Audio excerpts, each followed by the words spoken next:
Méditation du 9 novembre. Fils de Dieu, l'ange lui répondit, « Le Saint-Esprit viendra sur toi, et la puissance du Très-Haut te couvrira de son ombre. C'est pourquoi le Saint-Enfant qui naîtra de toi sera appelé Fils de Dieu. » Luc 1, le verset 35. Je suis sûr que la plupart de mes lecteurs connaissent, ou de mes auditeurs, ont lu ou vu sur grand écran l'expérience de Bruce Banner, un scientifique qui travaillait avec des radiations gamma pour l'armée américaine. Alors qu'il effectuait un test, il a réalisé qu'un jeune homme nommé Rick Jones était entré sur le terrain d'essai. Banner a couru pour sauver le garçon et l'a poussé héroïquement dans un fossé de protection, lui sauvant la vie, mais s'exposant à des quantités extrêmes de radiation gamma qui ont altéré la structure de son ADN. Ainsi, quand il se met en colère, il se transforme en une créature de couleur verte et parfois grise avec des pouvoirs incroyables qui augmentent ses facultés physiques. On le connaît mieux sous le nom de Hulk. Dans les bandes dessinées publiées par Marvel Comics, le général Thunderbolt Ross cherche un moyen d'altérer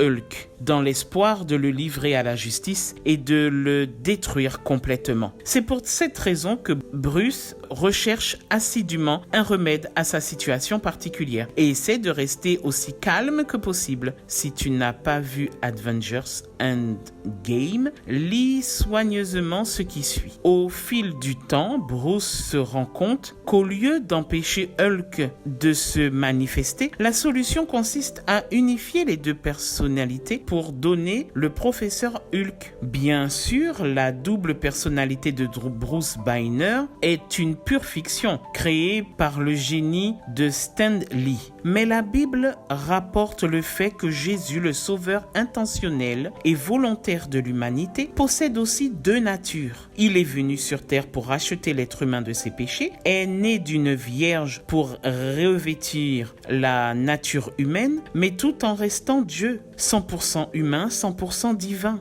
La parole est Dieu, qui était avec Dieu et qui a été faite chair, voir Jean 1, le verset 1 et 14. Jésus n'est pas simplement un homme qui a eu Dieu en lui, ni un homme qui a manifesté la présence de Dieu. Le Fils est Dieu en chair, la deuxième personne de la Trinité, voir Hébreux 1, le verset 3. Et en tant que tel, il nous unit pour toujours avec la divinité. Aujourd'hui, alors que nous connaissons une nouvelle journée, Jésus te dit, en tant que fils de Dieu, je peux te garantir ce que Dieu seul peut faire, te sauver et pardonner tes péchés. Excellente journée à toi et je te dis à demain si Dieu veut.